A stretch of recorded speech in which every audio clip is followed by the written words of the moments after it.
আসসালামু আলাইকুম সুধী দর্শক মণ্ডলী। আজকে আমরা এই রনডেভু উইথ আরকেতে আলোচনার বিষয়বস্তু ঠিক করেছি আমরা, যেটা একটি পডকাস্ট হিসাবে আমরা করতে যাচ্ছি। সেটি হচ্ছে যুক্তরাজ্যের অভিবাসন। আর আজকে আমাদের পর্বটি হচ্ছে ১ নম্বর পর্ব। আমরা এটি ধারাবাহিকভাবে কয়েকটি পর্ব করব, যার মাধ্যমে আপনারা জানতে পারবেন কিভাবে যুক্তরাজ্যে অভিবাসন করা যায়। মানুষ বিভিন্ন কারণে বিভিন্ন দেশের বাইরে যেতে চায় এবং থাকতে চায়।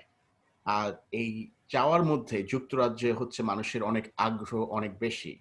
বিভিন্ন ধরনের ওয়ে আছে যা আমরা জানার জন্য কিভাবে যুক্তরাজ্যে যাওয়া যায় এবং সেই যাওয়ার ওয়েগুলি, পন্থাগুলি আপনাদের কাছে সহজভাবে তুলে ধরার জন্য আমাদের আজকে এই পডকাস্টের আয়োজন করা। আর এই পডকাস্টে আমার সাথে অতিথি হিসাবে উপস্থিতরা আছেন লন্ডনে অবস্থিত ব্যারিস্টার মনির চৌধুরী। মনির ভাই, আপনাকে স্বাগতম আমাদের আজকের এই পর্বে রনডেভু উইথ আরকেতে। ধন্যবাদ রিয়া স্যার, এবং ধন্যবাদ রনডেভু উইথ আরকে এই অনুষ্ঠানে আমাকে আমন্ত্রণ জানানোর জন্য।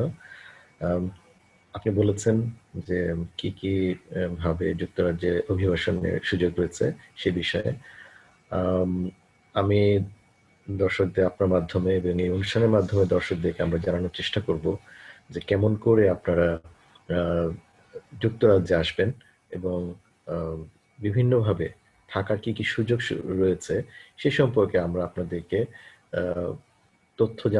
সঠিক তথ্যগুলো জানানোর চেষ্টা করব। আমাদের এই অনুষ্ঠানের মাধ্যমে আপনারা শুধুমাত্র অথেন্টিক যে অভিবাসন নিয়মগুলো রয়েছে সেগুলো জানতে পারবেন এবং ধারাবাহিকভাবে আমরা বিভিন্ন পর্বে বিভিন্ন রকম ভাবে অভিবাসনের প্রক্রিয়াগুলো নিয়ে আলোচনা করব এবং আপনাদেরকে সে সম্পর্কে জানিয়ে দেব। ধন্যবাদ। শুরুতেই মনির ভাই, আপনার কাছে জানতে চাচ্ছি, আমাদেরকে আপনার মাধ্যমে জানতে চাচ্ছি কিভাবে কোন কোন ওয়েতে এই মুহূর্তে ইউকেতে যাওয়া যায় এবং সহজ উপায় হচ্ছে যে আমরা তো জানি যে দেশের বাইরে যাওয়ার সবচাইতে যেটা যেটা আমি বলবো যে কমন বা সবচাইতে জানা নিয়ম, সেটা হচ্ছে যে আপনি ভিজিটর ভিসা নিয়ে বা ট্যুরিস্ট হিসেবে যে কোনো দেশে যেতে পারেন। যুক্তরাজ্যেও এমন সুযোগ সুবিধা আছে এবং যুক্তরাজ্য সরকার মূলত অন্যান্য অনেক দেশের মতোই খুবই ভিজিটর ফ্রেন্ডলি এবং তারাও চায় যে মানুষ যুক্তরাজ্যে আসুক, যুক্তরাজ্যের ঐতিহ্য এবং যুক্তরাজ্যের বিভিন্ন আকর্ষণগুলোকে দেখুক। এই বিষয়ে যুক্তরাজ্য সরকারের ওয়েবসাইটে আপনারা সব তথ্যাদি পাবেন। আমি জানিয়ে দেব কিভাবে আসতে হয়। তো ভিজিটর ভিসা গুলোর মধ্যে কয়েক ধরনের ভিজিটর ভিসা আছে, সেটা আপনাদের ছোট করে জানিয়ে দিই। সেটা হচ্ছে যে আমরা সাধারণত 3 রকম ভাবে আমরা ভিজিটর হিসেবে এখানে আসতে পারি। আমি যুক্তরাজ্য থেকে বলছি, সেজন্য আমি বলবো যে এখানে, কারণ আজকে আপনারা দেখছেন যে আমাদের অনুষ্ঠানের সঞ্চালক রিয়াসাত কামাল উনি আছেন অস্ট্রেলিয়া থেকে, আর আমি আপনাদের সঙ্গে এই পডকাস্টে জয়েন করেছি যুক্তরাজ্য থেকে। আমি আমাদের দেশ বলতে বা এখানে আসা বলতে যখন কিছু বলবো তখন বুঝবেন যে আমি যুক্তরাজ্যে আগমনের কথা বলছি। যুক্তরাজ্যে আগমনের প্রথম যে উপায়টা হচ্ছে সাধারণ ট্যুরিস্ট ভিসা। এই সাধারণ ট্যুরিস্ট ভিসাতে আপনি যখন অ্যাপ্লাই করবেন, সেটির জন্য আপনি 6 মাস সর্বাধিক, ভিজিটর ভিসা হিসেবে যে কোনো ভিজিটর ভিসা আপনারা 6 মাস, সর্বোচ্চ 6 মাসের জন্য পেতে পারেন।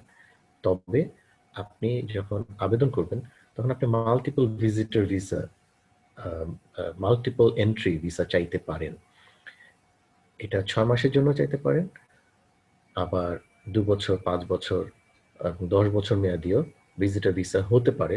তবে এটা জেনে রাখবেন যে আপনাকে যদি 2 বছরের মাল্টিপল এন্ট্রি ভিসা দেওয়া হয়, তাহলেও আপনি একাধারে এক নাগাড়ে 6 মাসে বেশি থাকতে পারছেন না, এটা পারবেন না। যদি আপনি এটা করে থাকেন তাহলে অবশ্যই আপনি ভিজিটর ভিসার আইন লঙ্ঘন করবেন এবং সেটি আপনার জন্য সঠিক হবে না। সেক্ষেত্রে আপনার মাল্টিপল ভিসাটি আনফরচুনেটলি ক্যান্সেলড হয়ে যেতে পারে বা ভবিষ্যতে আপনার ভিসাতে এফেক্ট করতে পারে। তো এই বিষয়টি আপনার মাল্টিপল ভিজিট ভিসা যাদের দেয়া হবে তারাও বারবার এন্ট্রি করতে পারবেন, কিন্তু এক নাগাড়ে 6 মাসের মধ্যে 6 মাসে বেশি থাকতে পারবেন না। তো যেটা বলছিলাম যে পিওরলি ভিজিটর ভিসা, এটা হচ্ছে জাস্ট আপনি আসবেন, এখানে থাকার থাকবেন। আপনি বিভিন্ন অ্যাট্রাকশন বা আত্মীয়, পরিবার পরিজন আপনি তাদের সঙ্গে দেখা করতে পারবেন, কিন্তু কোনো রকম কাজ করতে পারবেন না।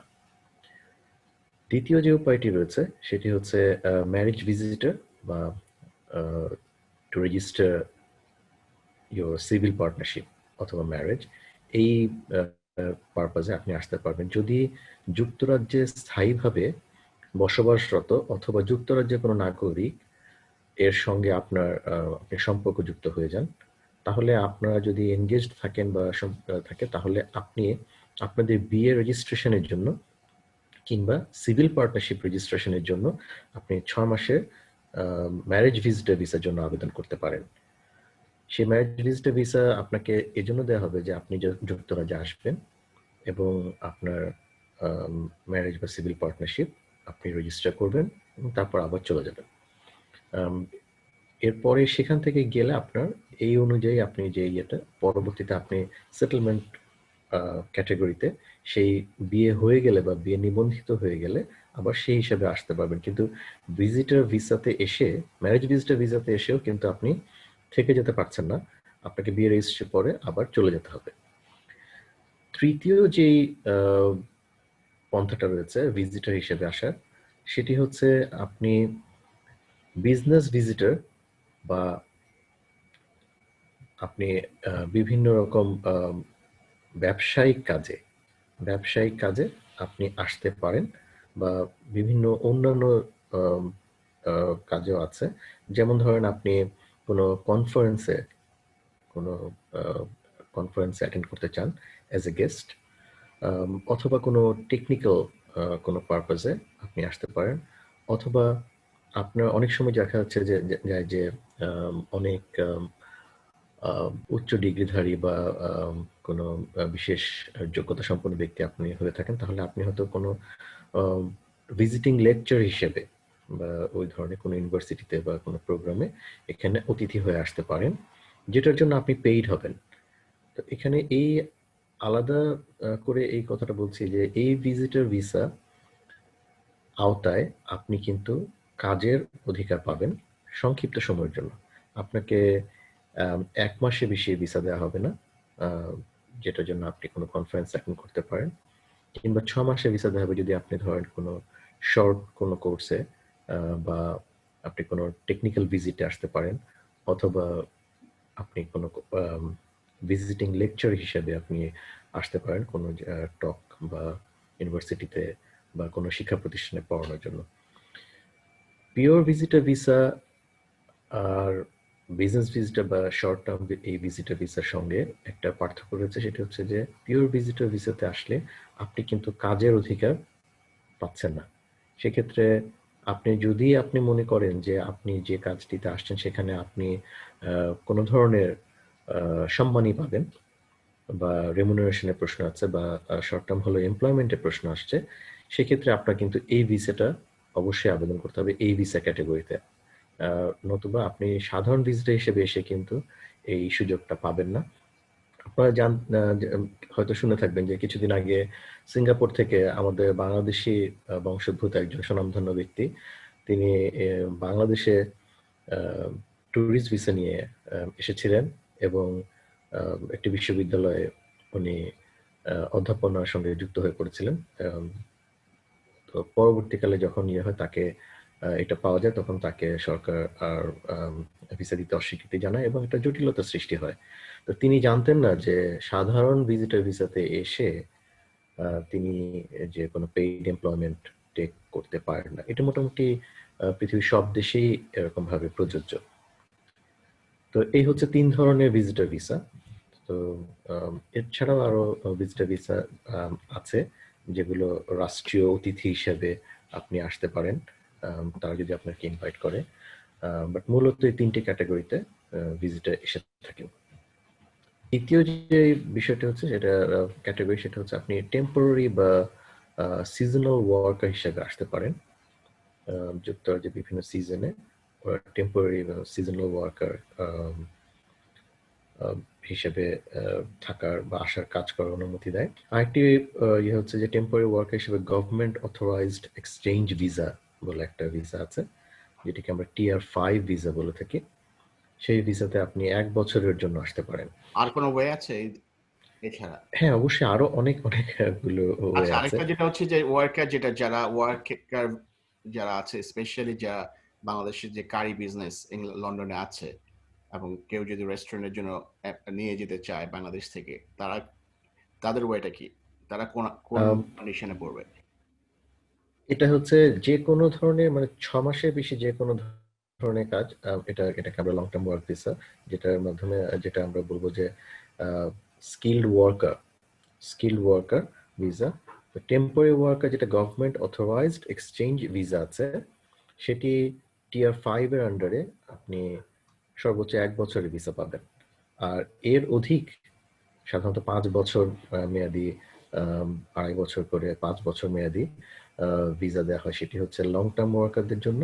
এবং সেখানেই আপনার স্কিল্ড ওয়ার্কার ভিসা বলে একটি ক্যাটাগরি সরকার অতি সম্প্রতি এটা ওপেন করেছে, 1 অক্টোবর থেকে যুক্তরাজ্যে এবং যুক্তরাজ্যের ভেতরে, এবং 1 জানুয়ারি 2021 সাল থেকে এটি সবার জন্য, বহির্বিশ্বের সবার জন্য উন্মুক্ত হয়ে যাচ্ছে।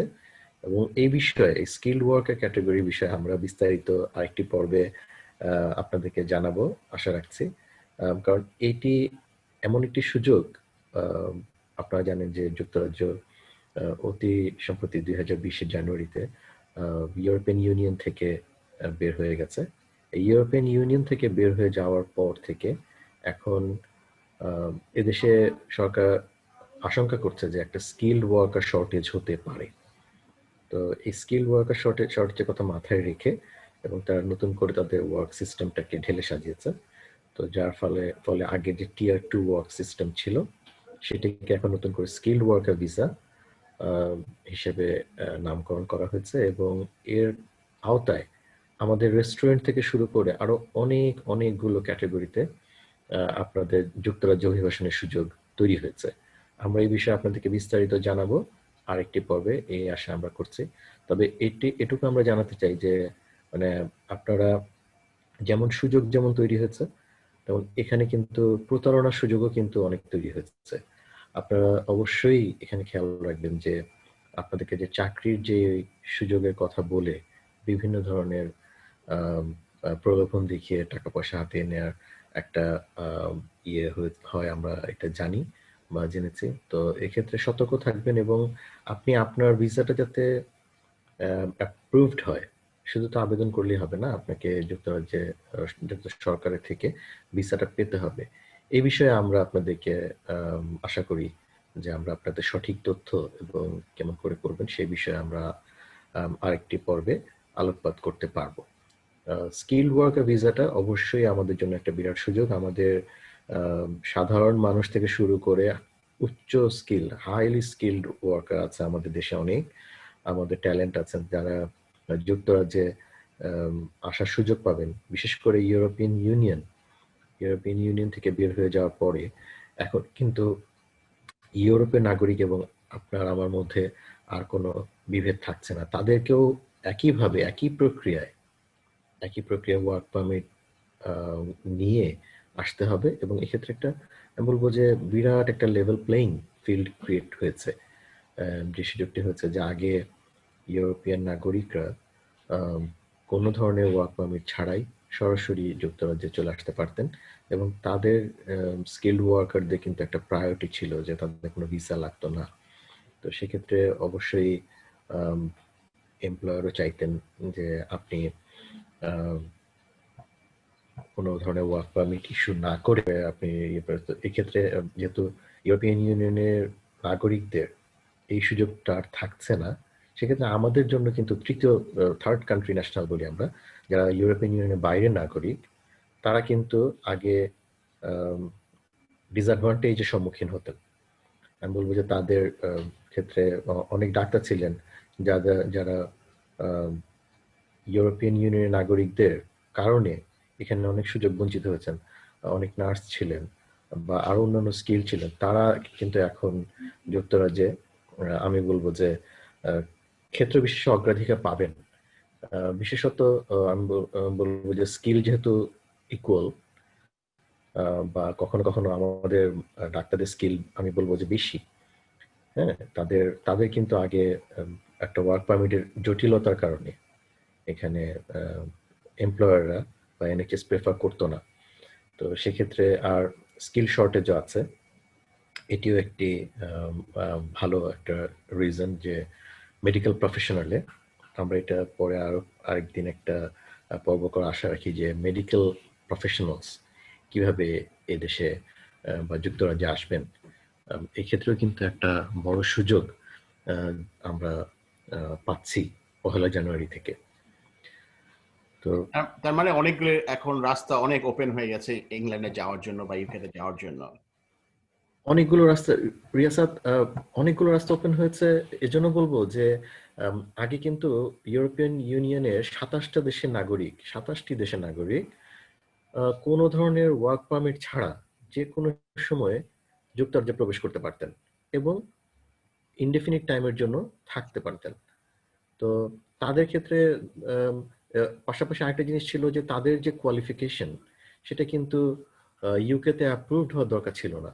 যেমন আমাদের যেটা যারা এমবিবিএস বা মেডিকেল প্রফেশনাল আছেন তারা ডক্টর হিসেবে বাংলাদেশে সার্টিফিকেট প্রাপ্ত হন, তাদের সার্টিফিকেটটা কিন্তু সরাসরি যুক্তরাজ্যে গ্রহণ করা হয় না। তাদেরকে ইয়ে করার জন্য একটা প্ল্যাব এক্সাম বলি আমরা, সবাই জানেন হয়তো, প্ল্যাব এক্সাম দিয়ে তাদের কোয়ালিফিকেশনটাকে আবার অথরাইজ করতে হয় জেনারেল মেডিকেল কাউন্সিল থেকে। তো কিন্তু ইউরোপের কোনো নাগরিক তাদের দেশে যদি তারা এমবিবিএস পাশ করে ডাক্তার হতেন, ভাষা ভাষা যাই হোক, তারা কিন্তু তাদের স্কিলটাকে আর ট্রান্সফার করতো, তাদের একটা ছোট্ট পরীক্ষা দিয়েই তারা কিন্তু জিএমসি রেজিস্ট্রেশন পেয়ে যেতেন। তো এক্ষেত্রে আমি বলবো যে অনেক বাংলাদেশি শুধুমাত্র এই প্ল্যাব পরীক্ষার জন্য কিন্তু সুযোগ বঞ্চিত হয়েছিলেন। তো এখন যেটা হবে সেটা হচ্ছে যে ইউরোপিয়ান নাগরিকদেরও তাদের ডিগ্রিটাকে প্ল্যাবের মাধ্যমে কনভার্ট করতে হবে, যদিও এটা ইমিডিয়েট না, কিন্তু একই পন্থায় একইভাবে প্ল্যাব দিয়ে এবং ওয়ার্ক পারমিট নিয়ে তাদেরকে আসতে হবে। সেক্ষেত্রে আমি বলবো যে আমাদের সুযোগ কিন্তু তাদের সমান হয়ে গেল। অবশ্যই 27টা দেশের নাগরিক এবং সাথে এখন সাউথ এশিয়ান নাগরিকদের জন্য একটা লেভেল হ্যাঁ, লেভেল প্লেইং ফিল্ড, যেটা এটাকে আমি বলবো যে হ্যাঁ, লেভেল প্লেইং ফিল্ড হচ্ছে যে আপনার আপনার ডিগ্রি আপনার সবকিছু আছে। যোগ্যতা অনুযায়ী এখন হ্যাঁ, চাকরি পাবে। এবং আরেকটা বিষয় আমি বলবো যে যখন কম্পিটিটিভ স্যালারি বিষয়টা আসে, আমি বলবো যে আহ, আমরা কিন্তু স্যালারি ডিমান্ডের ক্ষেত্রে মোর রিজনেবল। আমরা তৃতীয় বিশ্বের দেশ বলুন বা ইউরোপিয়ান ইউনিয়নের বাইরের বলুন, সেক্ষেত্রে কিন্তু এমপ্লয়াররা আমাদেরকে প্রেফার করবে, আমি বিশ্বাস করি যে হ্যাঁ, হয়তোবা স্কিল যোগ্যতায় সমান হলেও ওরা ওরা অনেক হাইলি ডিমান্ডিং হতে পারে। সেক্ষেত্রে হয়তো আমরা কিছুটা ছাড় দিয়ে হলেও সুযোগটা গ্রহণ করতে চাইবো বা পারবো। সেক্ষেত্রে এটাও একটা সুযোগ আছে। তো আমি বলবো যে টোটাল স্কিল ওয়ার্কার ক্যাটাগরিটা যেটা 1 জানুয়ারি থেকে উন্মুক্ত হতে যাচ্ছে, এটি একটা বিশাল সুযোগ। এবং এই বিষয়ে যে শর্টেজটা ইউকেতেও আছে কয়েকটা এরিয়াতে, এই শর্টেজের জন্য কিন্তু এমপ্লয়াররা এখন অবশ্যই তৃতীয় দেশের নাগরিক আর কি, যারা মানে ইউরোপিয়ান ইউনিয়নের বাইরের নাগরিকদেরকে নেওয়ার জন্য আগ্রহী হবেন। আচ্ছা, আপনি স্কিল ওয়ার্কারদের ভিসার কথা বলেন বা টুরিস্ট ভিসার কথা বললেন, ভিজিটর ভিসার কথা বললেন। আমরা প্রত্যেকটা পর্বে আমরা এগুলো নিয়ে আলোচনা করব ডিটেলস, কিন্তু আজকে আমি আরো দুইটা ওয়েতে, যেটা স্টুডেন্ট ভিসা এবং পার্মানেন্ট রেসিডেন্স, এই দুইটা নিয়ে আমাদের একটু জাস্ট বেসিক ধারণা যদি দেন আজকে। ধন্যবাদ রিয়াসা। যেটা হচ্ছে যে স্টুডেন্ট ভিসার কথা আমরা সবসময় জানতাম যে স্টুডেন্ট হিসেবে যুক্তরাজ্যে পড়াশোনা করা যায়। তো সম্প্রতি যে জিনিসটা হচ্ছে হচ্ছে আবারও আমি বলবো যে যুক্তরাজ্য সরকার হয়তো ইউরোপিয়ান নাগরিকদের যে থেকে ইউরোপিয়ান ইউনিয়ন থেকে বেরিয়ে যাওয়ার প্রেক্ষিতেই হয়তো বা করেছে। সেটা হচ্ছে যে এখন যারা এখানে মাস্টার্স বা পিএইচডি ডিগ্রিতে যে ফরেন স্টুডেন্টরা আসবেন ইউরোপিয়ান ইউনিয়নের বাইরে বা ইউরোপিয়ান ইউনিয়নের নাগরিকরা আসবেন, তাদের জন্য কিন্তু মাস্টার্স ডিগ্রি কমপ্লিটের পরে 2 বছরের জন্য ওয়ার্কের সুযোগ রয়েছে। 2 বছর আপনি ওয়ার্ক পারমিট পাবেন পোস্ট স্টাডি ওয়ার্ক হিসেবে। তো পোস্ট স্টাডি ওয়ার্ক ভিসাতে আপনি 2 বছরের এখানে থাকতে পারেন, যে কোনো ধরনের এমপ্লয়মেন্ট বা আপনি যে লাইনে পড়েছেন সেই বিষয়ে আপনি কিন্তু কাজ খোঁজার সুযোগ পাবেন, কাজ করার সুযোগ পাবেন 2 বছরে। আর যদি আপনি পিএইচডি ডিগ্রি হোল্ডার হন তাহলে আপনাকে এই সুযোগটা আরো 1 বছর বাড়িয়ে দিয়ে তারা 3 বছর আপনাকে ওয়ার্ক পারমিট ইস্যু করবে। এই 3 বছরের মধ্যে আপনি আপনার নিজের ক্ষেত্রে অথবা অন্য যে কোনো ক্ষেত্রে কাজ করতে পারবেন বা কাজ খুঁজে নিতে পারবেন। তো এটার জন্য একটা বড় সুযোগ রয়েছে। আর আরো কিছু সুযোগ স্টুডেন্ট ভিসার ক্ষেত্রে করা হয়েছে। এক্ষেত্রে চাইল্ড স্টুডেন্ট রুট আছে। স্টুডেন্ট এবং চাইল্ড স্টুডেন্ট রুটে দুটো রুটে এখন আমরা এখানে আমরা যুক্তরাজ্যে আসার সুযোগ করা হচ্ছে। তো স্টুডেন্ট ভিসা ক্ষেত্রে আরো কিছু নিয়মাবলী যেটা আমি বলবো যে এটা স্টুডেন্ট থেকে আপনারা এই দেশে পাকাপাকি ভাবে থাকার সুযোগও কিন্তু এই নতুন রুটের মাধ্যমে আমরা পেতে পারি, যদি আমরা সঠিক পরিকল্পনায় সঠিকভাবে যদি আমরা আগাই। তাহলে আমি বলবো যে আপনি স্টুডেন্ট হিসেবে এই দেশে এসে কাজ খুঁজে নিয়ে বা পড়ার সুযোগের মাধ্যমে আপনি কিন্তু এই দেশে স্থায়ীভাবে যুক্তরাজ্যে স্থায়ীভাবে অভিবাসনের একটা সুযোগ পেতে পারেন। তো এই ক্ষেত্রে আমরা বলবো যে ইট নিডস প্ল্যান এবং ইয়োর ডেডিকেশন। আপনি যদি সুন্দর করে প্ল্যান করতে পারেন এবং এই দেশে ইমিগ্রেশন সিস্টেমটাকে আপনি যদি বুঝে সে অনুযায়ী আপনি যদি কাজ করতে পারেন, তাহলে কিন্তু আপনি পড়াশোনা করতে এসেও কিন্তু এই দেশে পাকাপাকিভাবে স্থায়ীভাবে অভিবাসনের সুযোগ রয়ে গেছে। তো এই বিষয়ে আমরা আশা করছি যে আপনাদেরকে একটি পর্বের মাধ্যমে আমরা বিস্তারিত ধারণা দেব। মনির ভাই, আজকের পর্বে আপনি কি আরো কিছু অ্যাড করতে চাচ্ছেন বা কিছু শেয়ার করতে চান? আমি শেয়ার করতে চাচ্ছি, তার আগে আমি একটু সেটেল ভিসার কথা বলতে পারি। একটু আমি যাব, সেটা হচ্ছে যে সেটেলমেন্টের জন্য যেটা আমরা জানি যে যুক্তরাজ্য সরকার তাদের নাগরিক বা যারা যুক্তরাজ্যে স্থায়ীভাবে আছেন তাদের পরিবারকে কিন্তু যুক্তরাজ্যে অভিবাসনের সুযোগ দেয়, বা যারা ইউরোপিয়ান নাগরিক রয়েছেন যুক্তরাজ্যে, যারা যুক্তরাজ্যে স্থায়ীভাবে বসবাস করার অনুমতি পেয়েছেন, তাদের পরিবারকে নেওয়ারও কিন্তু সুযোগ রয়েছে। এক্ষেত্রে সেটি হচ্ছে সেটেলমেন্ট রুট। এই সেটেলমেন্ট রুটের ক্ষেত্রে আপনাকে ব্রিটিশ অথবা ইউরোপিয়ান নাগরিক অথবা যুক্তরাজ্যে স্থায়ীভাবে বসবাসরত কোনো নাগরিকের সঙ্গে সম্পর্কযুক্ত হতে হবে। আপনি তাদের ডিপেন্ডেন্ট হতে পারেন অথবা আপনি তাদের স্পাউস হতে পারেন বা তাদের সাথে সম্পর্কযুক্ত হতে পারেন। তো এই সম্পর্কের ভিত্তিতে 2 বছরের অধিক যদি আপনাদের সম্পর্ক থাকে, কিংবা আপনারা যদি বিবাহিত হন কোনো ব্রিটিশ নাগরিকের সঙ্গে, বা এই দেশে ইনডেফিনিট লিভ টু রিমেইন আছে অথবা পার্মানেন্ট রেসিডেন্স আছে, বা সেটেলড পারসন হিসেবে ইউরোপিয়ান ইউনিয়নের কোনো নাগরিক যুক্তরাজ্যে আছেন, তাদের সঙ্গে সম্পর্কযুক্ত হলে আপনি যুক্তরাজ্যে পাকাপাকি বা স্থায়ীভাবে বসবাসের সুযোগ পাবেন।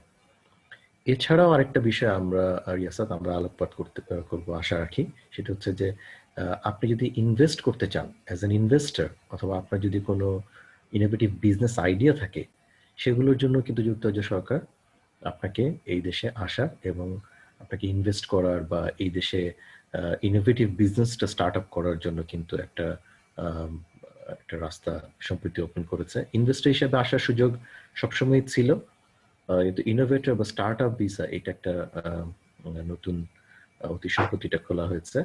এই বিষয়ে কিন্তু আমাদের কিন্তু বিরাট সুযোগ আমি বলবো যে তৈরি হয়েছে। এবং আপনার যদি কোনো ইনোভেটিভ বিজনেস আইডিয়া থেকে থাকে, আপনি কিন্তু এই বিষয়ে অবশ্যই একটু চিন্তা করবেন, কারণ এই বিষয়ে আপনার যদি বিজনেস আইডিয়াটা আপনি যদি সঠিকভাবে উপস্থাপন করতে পারেন, তাহলে কিন্তু আপনার যুক্তরাজ্যে স্থায়ীভাবে বসবাসের সুযোগ তৈরি হচ্ছে। এবং এটি ভেরি কুইক। এটা যদি আপনি প্রপারলি করতে পারেন, তাহলে 3 বছরের মাথায় কিন্তু আপনি দেশে স্থায়ীভাবে অভিবাসনের সুযোগ অনুমতি পাবেন। ইনভেস্টর বা স্টার্ট আপ ভিসার ক্ষেত্রে 4 বছর, ইনভেস্টর হিসেবে ইনোভেটর হিসেবে 3 বছর থাকার পরে আপনি কিন্তু এই দেশে স্থায়ী নাগরিকত্বের স্থায়ীভাবে বসবাসের অধিকার বা অনুমতি পেয়ে যাবেন। আজকে আমি যেই বিষয়টা যেই শেয়ার করতে চাচ্ছি সেটা হচ্ছে যে এদেশে আমরা যখন আসি আমাদের অবশ্যই ইমিগ্রেশন আইন সম্পর্কে আপনার জানতে হয়। তো আমরা আমরা জানি না যে আমরা কিভাবে কি আসবো বা রুলসটা কি। তো যুক্তরাজ্য সরকার কিন্তু এই তাদের যে ইমিগ্রেশন আইনটাকে কিন্তু মোটামুটি নথিবদ্ধ করে রেখেছে এবং খুব সুন্দর করে আছে। তো আপনারা যারা এই দেশে আসতে চান, আমি একটা স্ক্রিন শেয়ার করতে চাই রিয়াসাত আপনার মাধ্যমে। আমি বলবো যে আপনারা এদেশে সেই ওয়েবসাইটটি আপনি দেখেন, সেটা হচ্ছে যে আপনি কি আশা করি আপনারা দেখতে পাচ্ছেন। স্ক্রিনে দেখা যাচ্ছে। হ্যাঁ, আপনারা যদি গুগল ইউকে বা google.co.uk এই ইয়েতে টাইপ করেন, তাহলে আপনি ইউকে লিঙ্কে চলে আসবেন এবং সেক্ষেত্রে আপনি গুগল সার্চে যদি ইউকে ইমিগ্রেশন রুলস আমি দিয়েছি www.gov.uk/guidance/immigration rules, এই ওয়েবসাইটটিতে আপনারা কালেকশন অফ ইমিগ্রেশন রুলস আছে। এখানে আপনারা দেখতে পাচ্ছেন প্রথমে আছে ইমিগ্রেশন রুলস এর ইন্ডেক্স গুলো আছে এবং পরবর্তী পর্যায়ে আপনি দেখবেন যে ইন্ট্রোডাকশন আছে, leave to enter or stay in the UK, transition দেখেন পার্ট 3 তে স্টুডেন্ট হিসেবে আছে, পার্ট 4 এ ওয়ার্ক এক্সপিরিয়েন্স হিসেবে আছে, পার্ট 5 এ আছে working in the UK, self employment বা বিজনেস পিপল আছে, আদার ক্যাটাগরিজ, ফ্যামিলি মেম্বার কিভাবে এখানে আসতে চায় সেগুলো রুল আছে, অ্যাসাইলাম কিভাবে করতে চান সেই রুলগুলো আছে। এরকম ভাবে যুক্তরাজ্য অভিবাসনের পুরো আইনটাই কিন্তু এখানে আছে। এছাড়াও পাশাপাশি যুক্তরাজ্য সরকারের যত ইমিগ্রেশন পলিসিগুলো আছে সেগুলো কিন্তু ওয়েবসাইটে আপনারা পাবেন। তো আমি আশা রাখি আমাদের অন্যান্য পর্বগুলোতে আমরা কিন্তু আমরা চেষ্টা করব যে এই সরকারি ওয়েবসাইটের তথ্যগুলো আপনাদেরকে জানিয়ে দিতে, যাতে করে আপনারা যখনই অভিবাসনে বিভিন্ন রকম বিষয় নিয়ে আপনারা পড়াশোনা করবেন বা খোঁজ খবর নেবেন, আপনারা চেষ্টা করবেন যে অথেন্টিক ওয়েবসাইটগুলোকে ফলো করে আপনাদেরকে যে ইমিগ্রেশন অ্যাডভাইস যারা দিচ্ছেন তাদের অ্যাডভাইসগুলোকে আপনারা নিজে থেকে একটু পরীক্ষা নিরীক্ষা করার। কারণ আমি দেখেছি যে আমরা এই অভিযোগটা প্রায়ই পাই, সেটা হচ্ছে যে আপনারা প্রতারণার শিকার হন। দেশে বিভিন্ন রকম ভাবে অভিবাসনের লোভ দেখিয়ে আপনারা জানেন যে বিভিন্ন রকম ভাবেই ইউরোপে আসার জন্য আমাদের অনেক ভাই বোনেরা নানা ধরনের প্রতারণার শিকার হয়ে এমনকি মৃত্যু লিবিয়াতে গিয়ে আমরা দেখেছি এবছরই ইয়ে হয়েছে যে আমাদের ভাইয়েরা সর্বোচ্চ যেটা যেটা শাস্তি সেই সেই পরিণতি ভোগ করছেন, মারা গেছেন, কয়েকজন আহত হয়েছেন, পঙ্গু হয়ে গেছেন। তো আমি বলবো যে আপনারা যখনই অভিবাসনের কোনো ধরনের সিদ্ধান্ত নেবেন তখন আমরা যে ওয়েবসাইটগুলো আপনাকে দেখাবো আপনার ইমিগ্রেশন আইনের পাশাপাশি জানা মানে অ্যাডভাইসের পাশাপাশি আপনারা এই ওয়েবসাইটগুলো ফলো করবেন এবং করে আপনারা সঠিক সিদ্ধান্তটা যাচাই বাছাই করে তারপরে আপনারা ইয়ে করবেন। কারণ না জেনে না বুঝে টাকা দিয়ে আপনারা প্রতারণিত হয়ে সর্বশান্ত যাতে না হন, সেজন্য আমি চেষ্টা করবো এই প্রোগ্রামটা আগামী প্রোগ্রামগুলোর মাধ্যমে আমাদের এটাই হচ্ছে আমি জানি রিয়াজ আপনার উদ্দেশ্য, তাই আমরা কিন্তু আমাদের দর্শকদেরকে জানিয়ে চাই যে কোনটি আসলেই আসল তথ্যটা, সঠিক তথ্যটা এটা জানা কিন্তু খুব জরুরি। এবং এখন নিয়মগুলো অনেক সহজ হয়ে গেছে। যদি আপনার সঠিক পন্থায় অনলাইন অ্যাপ্লিকেশনের মাধ্যমে অ্যাপ্লাই করতে পারেন তাহলে অনেক রকম সুযোগ রয়ে গেছে যুক্তরাজ্যে আসার এবং স্থায়ীভাবে বসবাস করার জন্য। মনির ভাই, আপনি তো আমাদেরকে অনেক কিছুই অনেক ওয়ে বললেন, আর কোনো ওয়ে আছে যাতে এই ক্রেতে থাকা যায় বা আসা যায়? ধন্যবাদ রিয়াসাত। আমরা আরেকটি প্রক্রিয়ার কথা জানি যেটা অনেকে এই সুযোগটা গ্রহণ করে থাকেন বা যুক্তরাজ্য সরকার কিন্তু অ্যাসাইলাম প্রোটেকশন দেয় বিদেশি নাগরিকদের জন্য যাদের রাজনৈতিক আশ্রয়। এই বিষয়টা হচ্ছে যে আপনি যদি আপনার দেশে কোনো ধরনের রাজনৈতিক প্রতিহিংসা বা রাজনৈতিক অবহেলা, কেন রাজনৈতিক কারণে আপনি দেশে থাকতে পারছেন না এমন অবস্থা তৈরি হয়, তাহলে কিন্তু আপনাকে যুক্তরাজ্য সরকার অ্যাসাইলাম প্রোটেকশন আন্ডারে রাজনৈতিক আশ্রয় দিতে পারে বা মানবিক আশ্রয় দিতে পারে। অনেক সময় যেমন রোহিঙ্গারা যেমন আমাদের দেশে মানবিক আশ্রয় পেয়েছে, যুক্তরাজ্য সরকার এরকম মানবিক কারণে বিভিন্ন দেশের বিপর্যস্ত মানুষকে কিন্তু হিউম্যানিটেরিয়ান প্রোটেকশন বা মানবিক আশ্রয় দিয়ে থাকে, আর অ্যাসাইলামও দিয়ে থাকে। অ্যাসাইলাম সংক্রান্ত যে কোনো বিষয়ের জন্য আপনাকে প্রমাণ করতে হবে যে বাংলাদেশে আপনার জীবন বা নিরাপত্তা হুমকির সম্মুখীন, এবং এই হুমকিটা বা আপনার নিরাপত্তার অভাবটা এটি আসছে আপনার রাজনৈতিক বিশ্বাসের কারণে। তো এটি যদি আপনি প্রমাণ করতে পারেন, তাহলে আপনাকে যুক্তরাজ্যে রাজনৈতিক আশ্রয় বা মানবিক আশ্রয় দেওয়া হতে পারে। এটিও অভিবাসনের একটি বড় অংশ। ধন্যবাদ। ধন্যবাদ মনির ভাই, আপনাকে অসংখ্য ধন্যবাদ। আমাদের আজকের এই পডকাস্টের এই পর্বে আমরা যুক্তরাজ্যে যাওয়ার জন্য বিভিন্ন ওয়ে বা বিভিন্ন পন্থাগুলি আমরা আলোচনা শুনলাম আপনার কাছ থেকে। আশা করি দর্শক আপনাদের ভালো লেগেছে। আপনারা যদি আমাদের সাথে থাকেন, তাহলে আমরা আগামী পর্বগুলিতে এক একটি পর্ব করে প্রত্যেকটা ওয়ে আপনাদের সাথে আমরা উপস্থাপন করব। আর সেই সাথে আমাদের সাথে থাকুন। আর মনির ভাই, আপনাকে অসংখ্য ধন্যবাদ। আগামী পর্বে আপনার সাথে আবার আমরা দেখা হবে। আমরা আপনাকেও ধন্যবাদ। এইখান থেকে আজকের মতো আমরা বিদায় নিচ্ছি। আল্লাহ হাফেজ। ধন্যবাদ সবাইকে, এবং ধন্যবাদ রান্ডেভু উইথ আরকে।